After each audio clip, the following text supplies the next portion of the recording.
selamat pagi anak-anak TKJC. Pagi Pak. Pagi Pak.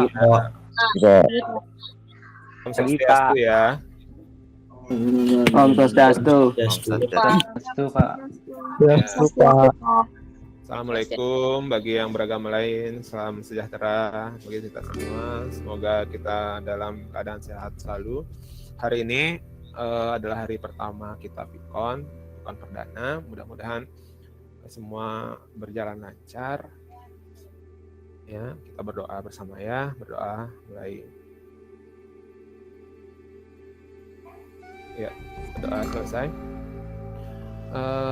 Jadi hari ini kita membahas sebuah topik yang penting, sebuah topik yang akan sangat sering kalian hadapi di kehidupan nyata, yaitu tentang berpikir komputasi. Oke, tadi kalian Bapak tanya sebelum rekaman ini siapa nama Bapak, udah tahu nama Pak Wahyu ya. Nah gini, kalau misalnya nanti kalian ingin lebih detail mengetahui Bapak, bisa kalian Google ya. Cari di Google, ketikkan nama Bapak Wahyudi Winangun gitu. Kemudian setelah itu cek nama Bapak, foto Bapak keluar nggak. Kemudian coba sekalian ketik nama kalian di Google. Ini nanti ya setelah Pikon ini coba. Misalnya nama kalian Desi Puspita gitu misalnya. Klik nama itu di Google. Nah, kemudian lihat muncul nggak foto kalian, profil kalian atau apa tentang kalian. Seandainya nama dan data Pak Wahyu ada, nama kalian nggak ada, itu kan ada suatu pertanyaan besar. Kenapa Google kenal Pak Wahyu? Kenapa Google nggak kenal saya? Atau Google kenal nama saya tapi fotonya beda? Kan sering kelihatan seperti itu ya. Nah, itu ada suatu masalah. Nah, masalah itu bagaimana? Apakah kalian akan biarkan saja atau akan kalian cari solusinya? Nah, ini masih kaitannya dengan pelajaran ya. Nih, kalau bagi kalian yang sudah menonton video pembelajaran Bapak kemarin kan ada kayak gini. Ketika kita menghadapi masalah, apa yang akan kita lakukan? Lari, menghindar, atau menghadapinya? Nah, kalau tadi nama kalian atau kalian tidak dikenal Google, apakah kalian menghindar? Ya udahlah gitu ya. Mungkin Google nggak kenal saya. Atau kalian mengulik atau mencari informasi, kenapa ya Google bisa nggak kenal saya? Atau bagaimana caranya ya kok Pak Wahyu dikenal Google, kok saya nggak dikenal? Nah, itu mencari solusi. Masalah itu ada dan seharusnya yang kita lakukan adalah menghadapinya ya, bukan lari, bukan mendiamkan masalah itu, tapi kita harus menghadapi dengan cara berpikir, mencari solusinya. Ya. Apapun masalahnya jangan dihindari ya mulai sekarang ya. Karena kalau masalah itu didiamkan atau dihindari, masalah itu tidak akan selesai. Malah bisa jadi menimbulkan masalah-masalah baru. Nih. Apabila kita menghadapi permasalahan tapi kita tidak bisa menyelesaikannya, maka itu disebabkan karena kita tidak tahu cara berpikir menyelesaikan masalah tersebut. Nah, terkadang banyak sekali masalah yang sebenarnya simple, sepele, tapi kalian merasa, wah itu masalah yang besar gitu ya. Padahal enggak gitu ya. Padahal biasa-biasa saja. Oke. Nah, sebenarnya masalahnya ada cara berpikir kita aja. Nah, itu yang kita akan pelajari sekarang. Berpikir komputasi. Ya. Berpikir komputasi mendukung dalam pemecahan sebuah permasalahan, ya. Nah, apa itu berpikir komputasi? Nih, ini beberapa pengertian, nanti kalian cari. Ada tugas nanti ya, kalian disuruh mencari pengertian berpikir komputasi. Nah, pengertian berpikir komputasi atau computational thinking merupakan sebuah pendekatan dalam proses pembelajaran dalam pengembangan aplikasi komputer. Nah, awalnya orang yang menciptakan komputer atau programmer itu memiliki pola berpikir dalam merancang teknologi itu. Misalnya komputer, dia diciptakan atau dirancang dengan mengikuti pola-pola berpikir manusia awalnya gitu ya. Tapi karena sekarang makin canggihnya komputer, kadang-kadang kita sekarang balik, kita yang berpikir mengikuti pola komputer. Bisa, atau dibolak-balik aja bisa. Dalam menyelesaikan masalah di dunia nyata, dunia maya, kita bisa sekarang menggunakan pola pikir itu, berpikir komputasi itu. Itu maksudnya ya. Nah, nanti mungkin akan lebih jelas setelah Bapak lanjutkan penjelasannya. Berpikir komputasi memiliki peran yang sangat penting karena tidak hanya digunakan dalam pengembangan aplikasi komputer saja, gitu ya.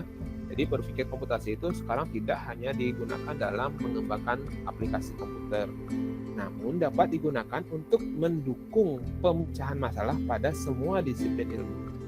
Jadi di kehidupan sehari-hari pun pola-pola berpikir seperti itu bisa diterapkan. Apalagi di zaman digital seperti sekarang ini.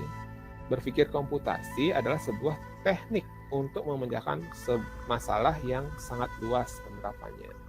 Ya, di zaman digital sekarang ini kita seharusnya ya atau wajib mengetahui cara berpikir seperti itu.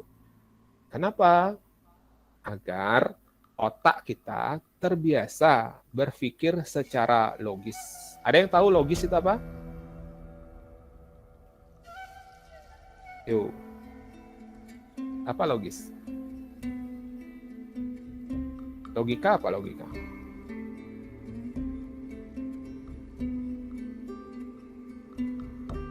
Ya, nanti ada pelajaran. Ya, apa? Gimana? Masuk akal. Oh iya, betul. Masuk akal. Logis itu masuk akal. Nanti ada pelajaran khusus tentang logika ya. Nah, logis itu kita berpikir secara masuk akal.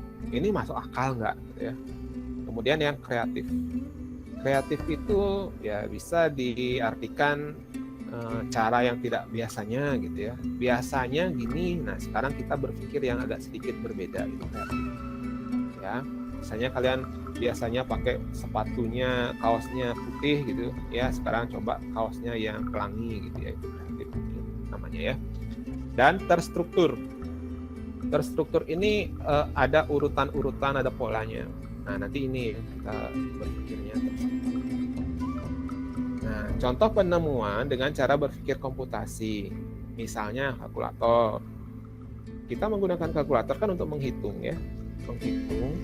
Nah, zaman dulu kalau masih SD dulu kalian belum menggunakan kalkulator, misalnya hitungan 2 tambah 2. Mungkin kalian menggunakan lidi atau pakai tangan, jari itu ya. Nah, kalkulator itu meniru pola-pola berpikir manusia dulu ya. Dengan cara tertentu di setting bagaimana sistemnya kalkulator itu sehingga dia bisa membantu kita memecahkan masalah-masalah dalam hal hitung-menghitung. Ya.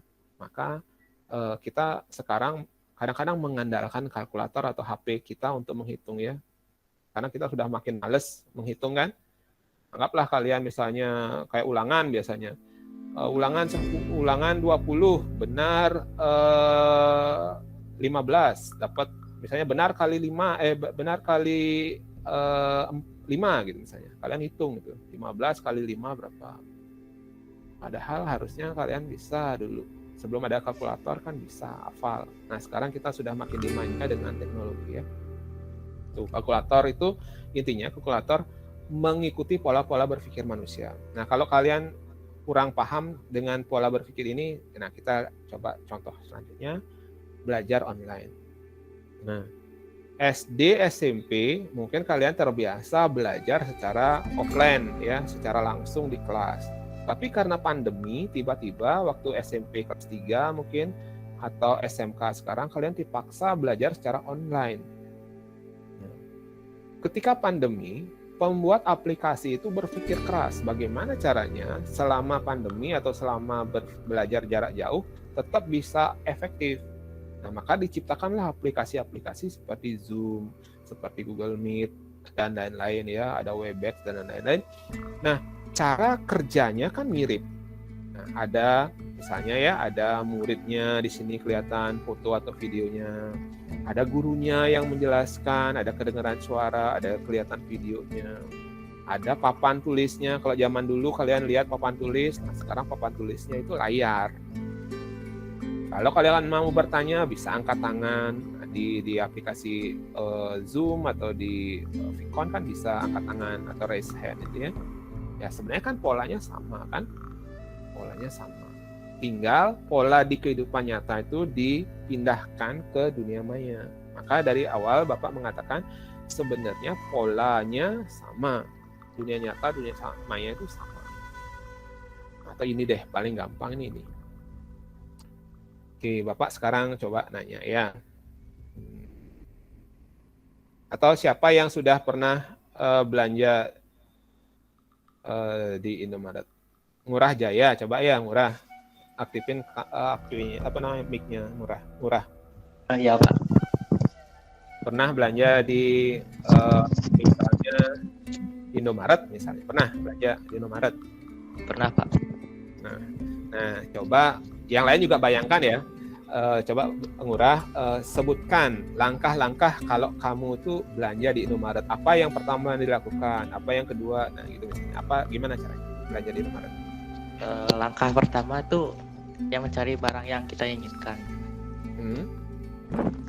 Terus kalau sudah dapat barang yang kita inginkan tuh bawa ke kasir. Terus? Menyerahkan dan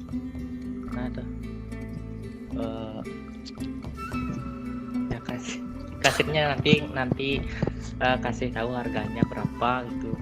Dan ya dikasih token Terus? ya terus Pak. Berarti nggak usah dibayar tuh? Dibayar Pak, dibayar. Oh, dibayar. Nah, itu ya. Berarti polanya kan gitu. Itu pertama ya. Jadi ngambil barang, bawa kasir, bayar. Kemudian pulang. Nah, pertanyaannya, kalau di Indomaret belanjanya seperti itu, kira-kira di Alfamart sama nggak? Sama Pak. Sama. Oke kan? Tadi soalnya ada di kelas lain mengatakan, pernah Pak saya belanja di Indomaret tapi di Alfamart belum. Nah, itu ya. Berarti Indomaret seperti itu, berarti pola itu bisa ditiru oleh Alfamart. Misalnya Indomaret tadi seperti itu, Alfamart mungkin sama. Di warung pun sama kan sebenarnya kan. Kalian belanja di sebelah. Cuma beda toko aja. Nah, atau misalnya di toko sebelah rumah kalian itu mungkin nggak pakai kasir, dia pakai kalkulator gitu. Kan intinya kan sama. Nah, itu polanya ya. Nah, sekarang kalau belanja di dunia online, nah, adakah yang sudah pernah belanja di misalnya di Shopee, di Tokopedia? Ada nggak? Coba siapa yang pernah? Pernah Pak. Nah, tuh siapa tuh? Coba gimana caranya belanja di online? Langkah pertamanya itu kita cari dulu barang yang kita inginkan, setelah itu langsung bisa di check out dan dibayar. Setelah itu? Setelah dibayar? Setelah itu tunggu barangnya datang Pak, dibawain sama kurirnya. Oke kan? Nah, jadi kan kalian udah lihat polanya ya, sama kan? Lihat dulu barang-barang yang mau dibeli, misalnya di Shopee misalnya atau Tokopedia, lihat belanja apa baju misalnya. Kalian lihat pilih baju yang mana, dimasukkan ke keranjang belanja. Kemudian di check out itu ya, belanjanya berapa totalnya, kalian bayar, tinggal tunggu karena kurirnya yang akan membawakan kita pulang gitu ya. Nah, jadi si pembuat aplikasi itu, misalnya yang membuat Shopee, yang membuat Tokopedia itu memindahkan pola belanja di Indomaret tadi itu atau di toko itu ke online. Sama aja sebenarnya, tinggal langkah-langkahnya pun sama, konsepnya sama gitu ya. Nah, jadi itu yang menunjukkan bahwa mereka itu menerapkan pola berpikir komputasi sebenarnya. Nah, mungkin nanti kalian yang menciptakan anak-anak TKJ mungkin menciptakan aplikasi yang berbeda gitu ya, dengan meniru pola-pola atau Gojek gitu misalnya. Gojek itu kan ojek sebenarnya, dia terinspirasi dari ojek biasa, tapi dibuatkan aplikasi cara kerjanya dia milih ojeknya yang mana gitu misalnya, atau dia minta ke aplikasi untuk mencarikan ojek, ya tinggal tunggu bayar dan seperti kan mirip kan. Nah itu maksudnya. Contoh lain ini, kalau misalnya kalian berbagi informasi data dengan cepat ya, misalnya kalian berbagi atau mengirim email atau mengirim tugas kemarin dari rumah, kalian ngirim tugas ke tempat gurunya gitu ya, anggaplah bapak di rumah, kalian di rumah ngirim tugas lewat online. Itu kan caranya meniru cara kerja pengiriman biasa, misalnya ngirim pos dulu ya, ngirim paket atau ngirim surat lewat pos. Nah, yang penting kan tahu alamatnya di mana, apa yang dikirim gitu ya. Karena kemarin ada yang berhasil mengirim tapi yang dikirim salah gitu.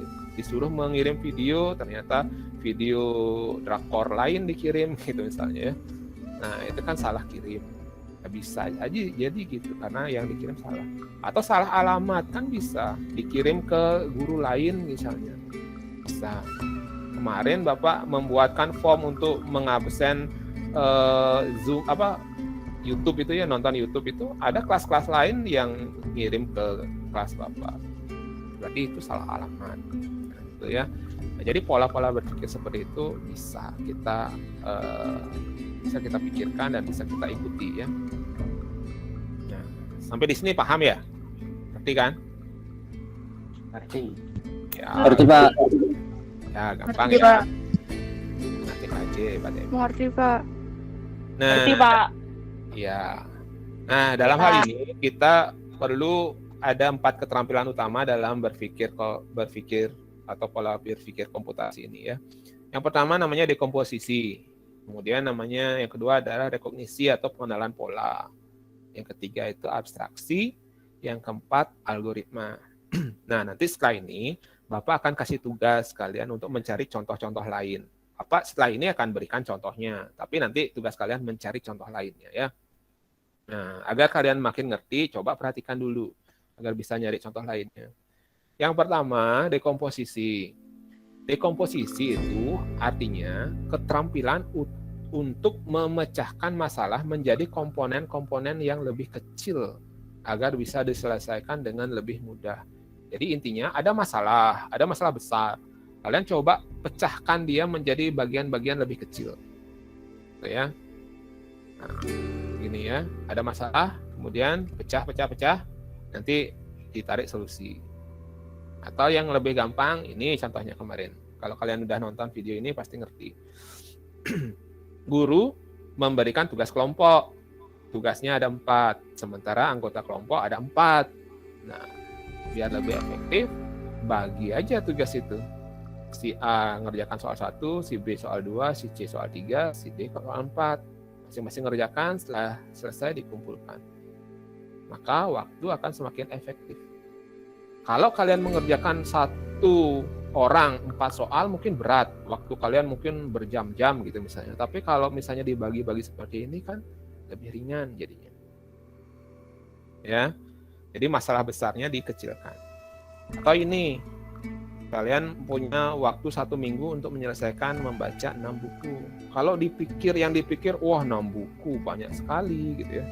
Tapi kalau misalnya dibagi per 1 buku 1 hari, kira-kira mampu nggak? Oh, kalau 1 buku 1 hari bisa, Pak. Ya udah, kita bagi aja 1 buku 1 hari. Maka dalam 6 hari harusnya kalian bisa menyelesaikan membaca 6 buku tersebut. Ya, hanya masalah cara berpikir saja ini. Kalau yang dilihat masalah globalnya, 6 buku gitu ya. Berat. Tapi kalau 1 buku 1 hari, ringan. Kan? Atau misalnya kalian bayar SPP, ya misalnya kemarin ada informasi yang belum bayar SPP gitu misalnya, atau bayar apalah gitu ya. Anggaplah atau bayar bayar buku gitu ya. Atau kalian beli printer, beli komputer, laptop, beli laptop harganya 6 juta gitu misalnya. 6 juta mahal sekali gitu ya. Tapi kalau misalnya per hari 10.000, ringan. Ya mungkin kalian nyicil per bulan bayar 300.000 gitu ya. Gimana caranya ngumpulin 300.000 per bulan? ya sehari itu 10.000 gitu ya. Jadi uang jajan kalian sisihkan satu hari 10.000, dalam sebulan kalian punya uang berapa? 30.000 ya. 300 ya. Nah itu ya seperti itulah misalnya ya. Jadi kalian pecah masalah besar itu menjadi masalah kecil. Nah itu namanya dekomposisi. Oke ya, nanti coba cari contoh lain. Nah kemudian yang kedua, rekognisi pola. Merekognisi atau mengenali pola. Rekognisi pola itu sebuah keterampilan untuk melihat kesamaan atau perbedaan di antara beberapa hal untuk menemukan polanya. Misalnya ini, ada gambar 1, 2, 3 gitu ya. Nah, gambarnya mirip, warnanya mirip juga, tapi urutan warnanya yang berbeda. Nah, setelah diamati, oh ternyata yang berubah itu pola tempat warnanya. Oh, itu ternyata gambar 1 ke gambar 2 itu diputar segitu. Gambar 2 ke gambar 3 diputar segitu. Nah, berarti gambar ketiga kemungkinan besar pasti seperti itu. Kenapa? Karena gambar 4 yang diputar ke sana gitu ya. Nah, ini pola-pola seperti ini kan banyak kalian temukan. Ini misalnya yang kemarin ya, ada angka 3, 6, 12, 9, 12, 15. Ternyata setelah dicek, oh ternyata itu dari perubahannya itu adalah 3-nya ditambah 3, jadi 6. 6-nya ditambah 3 menjadi 9. 9-nya ditambah 3 jadi 12. 12-nya ditambah 3 jadi 15. Nah, ketika ditanya angka selanjutnya, maka ketika kita sudah tahu polanya ditambah 3, maka 15 ditambah 3. Maka hasilnya jadi 18. Ya. Nah, pola-pola ini sangat sering akan kalian temukan. Contoh yang paling gampang misalnya, anggaplah contohnya kalian punya teman namanya Budi gitu ya. Si Budi ini jarang sekali menghubungi kalian. Kalau ada perlu baru dia hubungi kalian. Misalnya tiba-tiba si Budi nelpon. Misalnya nama kalian Wati gitu ya. Wati, ada di rumah? Ada, gimana Bud? Aku mampir. Iya. Setelah sampai di rumah, si Budi ini garuk-garuk kepala. Wati, Ken, gitu. Kenapa? Pinjam uang. Gitu. Pinjam uang dong, 10.000. Besok tak balikin. Ya. Kalian kasih, Wati ini ngasih uang. Kemudian setelah itu ya seperti biasa, dia nggak ada ngubung-ngubungin apa, seperti biasa ya. Memang dia jarang hubungin kita. Nah minggu depan, dia nelpon lagi. Wati, kamu ada di rumah nggak? Aku mumpung lewat nih, aku mampir ya. Oh iya. Nah setelah sampai di rumah, dia garuk-garuk kepala lagi. Punya uang 50.000 nggak? Pinjam dong. Ya 2 kali kan? Kalian kasih. Si Wati itu ngasih. Minggu selanjutnya nelpon lagi. Wih penting nih, aku mampir ya. Ada apa? Ya penting ada bisnis. Sampai di rumah, garuk-garuk kepala lagi. Ada uang 100.000 nggak? Pinjam dulu dong. Ada bisnis. Oke, 100.000 kasih. Wati ini baik gitu istilahnya. Nah, minggu keempat, tiba-tiba nelpon lagi. Kamu di mana? Penting sekali nih. Ketemu dong. Si Wati dengan 3 pola sebelumnya pasti sudah berpikir.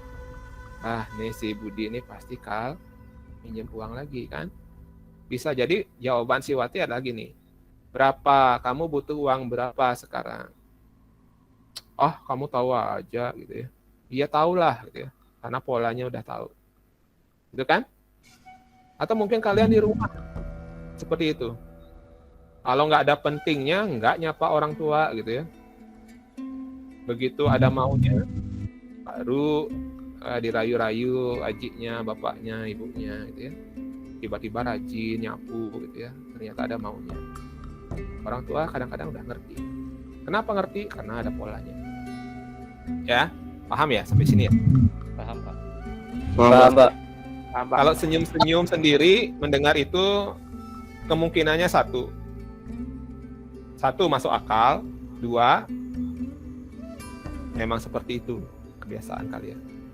Ada maunya baru ya. Oke, selanjutnya ini abstraksi. Abstraksi itu kemampuan untuk dapat menyederhanakan sebuah masalah dengan menyampingkan hal-hal yang penting serta fokus pada bagian utama saja. Nah, tadi misalnya ada gambar kubus, sementara yang ditanyakan itu adalah bagian perseginya. Nah, kalian fokus ke perseginya. Nah, ini misalnya tadi ya, ada kubus, sementara yang ditanyakan adalah bagian persegi. Jadi, bagian lainnya itu dihilangkan sajalah. Kita fokus ke sini. Ini sering nanti akan ini. Ada contohnya ini. Nah, kan sudah nih ya kemarin ya di video. Kalau ada pertanyaan, berapa luas ini? Berapa luas perseginya, persegi panjang? Karena persegi panjang itu, walaupun tadi ada gambar macam-macam, tapi ternyata yang ditanya ADEG, gitu ya. Maka kalian harus fokus ke ADEG aja.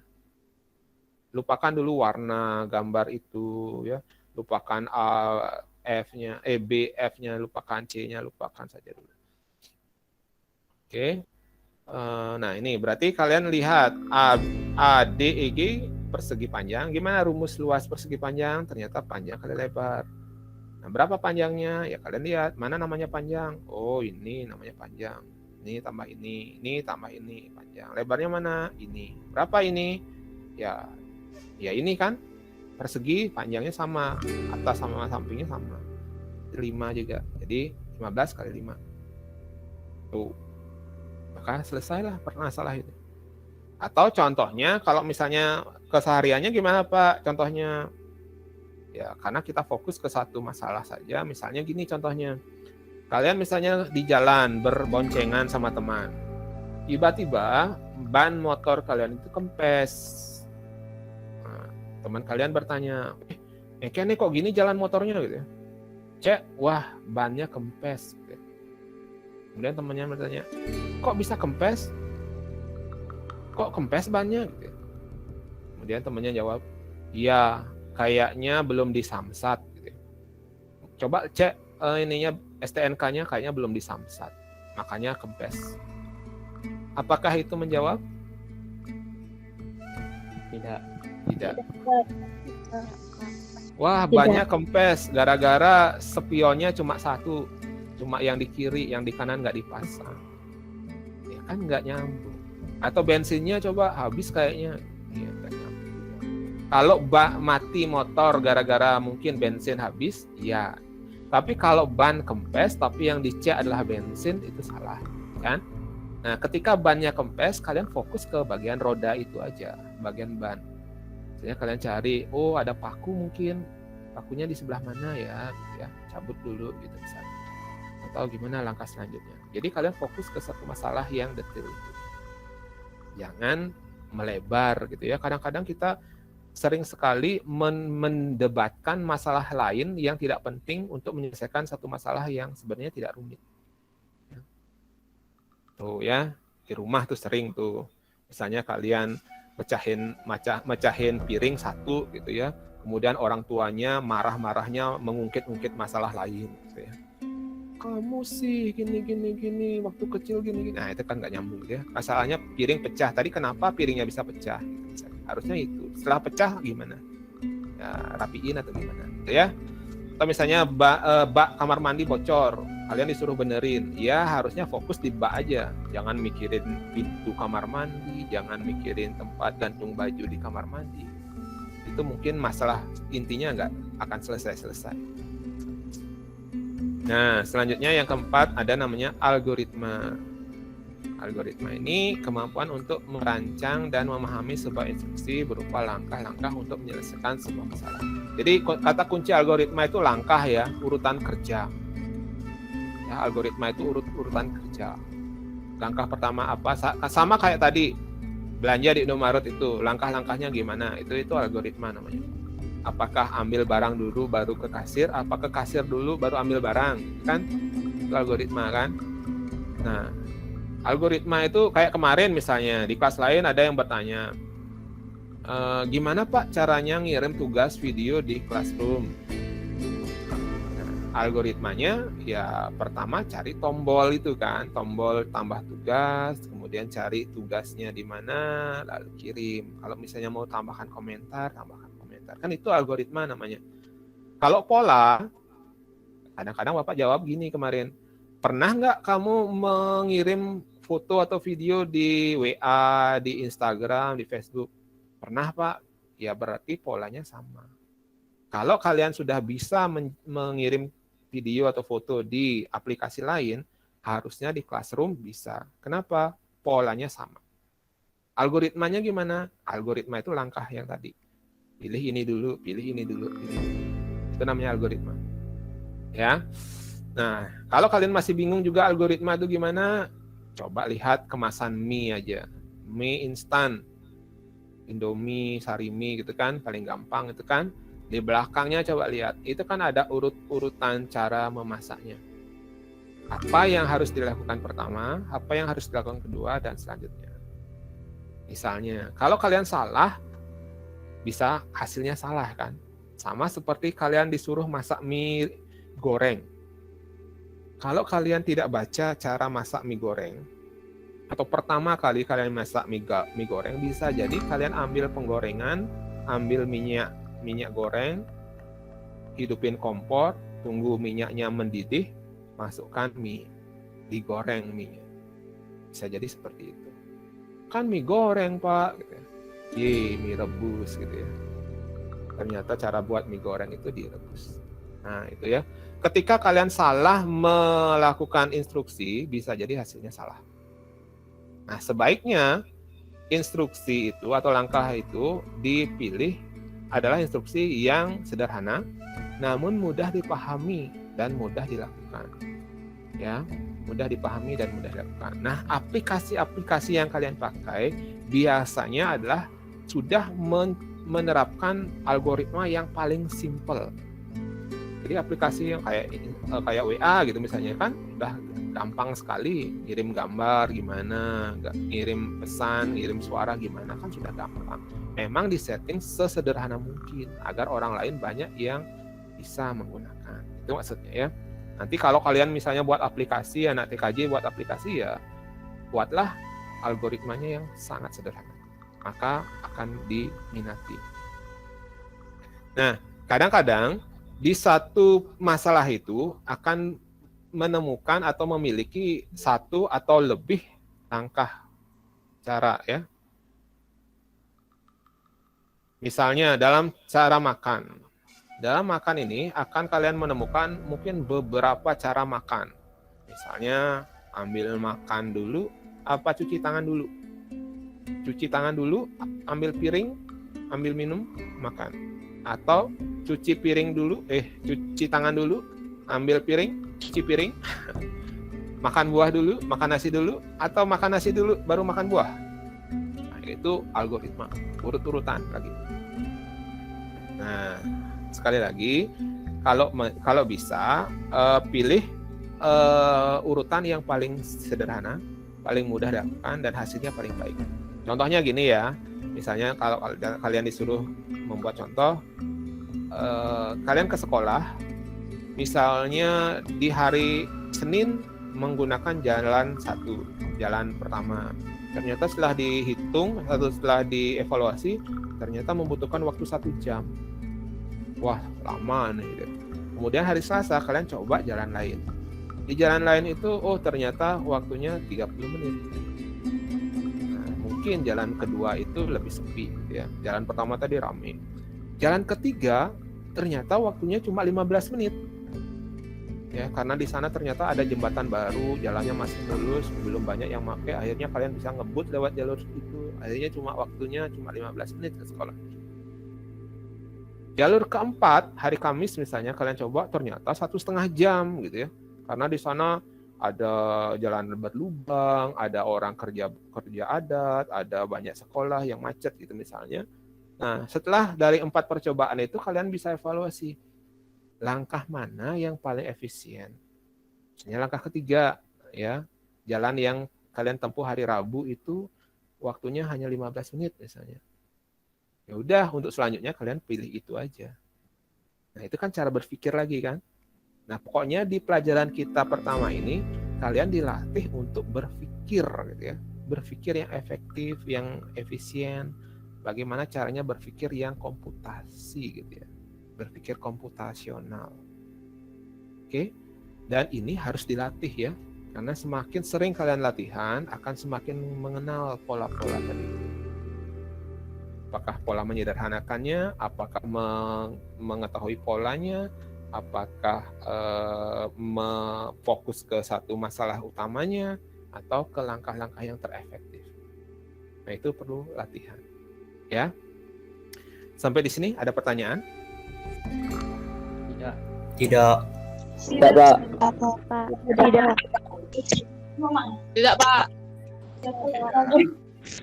Bisa dipahami kan ya? Bisa, Pak. Bisa, Pak. Bisa, Pak. Nah, Bisa, Pak. Nah, itu tujuannya dari awal kalian diajarin seperti ini supaya kedepannya begitu ada masalah tidak langsung menghindar gitu ya, tidak langsung mengatakan susah Pak, sulit Pak, nggak bisa Pak. Contohnya gini deh ya, misalnya dulu SD kalian pernah juara 1 terus nilai ulangan bagus, terus tiba-tiba di SMP jeblok ya, nilainya nggak pernah bagus, ulangan selalu jelek. Nah sekarang SMK kalian mulai taubat misalnya, wah saya mau sadar, apalagi di video-video kemarin Bapak lihat banyak yang cita-citanya atau harapannya membahagiakan orang tua gitu ya. Nah kalau kalian di SMK mau nilainya bagus, mungkin kalian bisa ingat-ingat dulu SD saya nilainya bagus, terus kenapa ya? Dulu SMP nilai saya jelek, terus kenapa ya? Nah mungkin kalian dapat jawaban, wah SD nilai saya bagus gara-gara waktu SD itu saya rajin belajar, saya rajin les, saya sebelum ulangan belajar dulu, berdoa dulu dan lain-lain. Tapi SMP semua itu saya tidak lakukan, saya tidak pernah belajar, saya tidak pernah ikut les. Nah sekarang di SMK gimana? Kalau kalian mau lebih bagus, coba pola SD dipakai. Sebelum ulangan belajar dulu gitu ya, sebelum ulangan berdoa dulu misalnya, atau ikut les lagi atau kursus atau apalah gitu ya. Bisa jadi hasil ulangan kalian di SMK kan bagus seperti di SD dulu, karena polanya udah ada ya. Atau misalnya kalian di rumah, setiap saya ini marahin terus sama orang tua gitu ya. Pernah nggak tidak dimarahi orang tua? Sering sih. Waktu apa kamu tidak dimarahin? Waktu apa kamu dimarahin gitu ya? Oh, saya waktu dimarahin itu ketika saya bangun siang. Saya ketika tidak mengerjakan tugas saya dimarahin. Saya akan disayang ketika membantu orang tua. Saya akan disayang ketika membanten misalnya. Atau saya apa? Ya, kalau kalian mau disayang, kan udah tahu jawabannya gimana. Kalau kalian mau dimarahin, kan udah tahu gimana polanya. Gitu ya. Itu maksudnya pelajaran ini. Oke. Ada pertanyaan sampai di sini? Tidak, Pak. Tidak, Pak. Apa? Tidak, Pak. Iya. Nah, kalau tidak, setelah ini nanti kalian coba. Tidak, Pak. Ya, coba nanti cari contoh-contoh ya. Jadi Bapak coba memberikan kalian tugas seperti ini. Coba cari pertama apa itu berpikir komputasi. Nah, kemudian apa itu dekomposisi. Kemudian satu contoh. Apa itu rekognisi? Satu contoh. Apa itu abstraksi? Satu contohnya. Algoritma itu apa? Cari contohnya. Nah, kalian bisa mencari jawabannya di internet, misalnya di Google atau di YouTube ya. Seperti tadi itu, seperti di awal Bapak bilang, coba cari di Google. Tapi jangan langsung percaya pada satu sumber ya. Misalnya dekomposisi adalah gitu ya.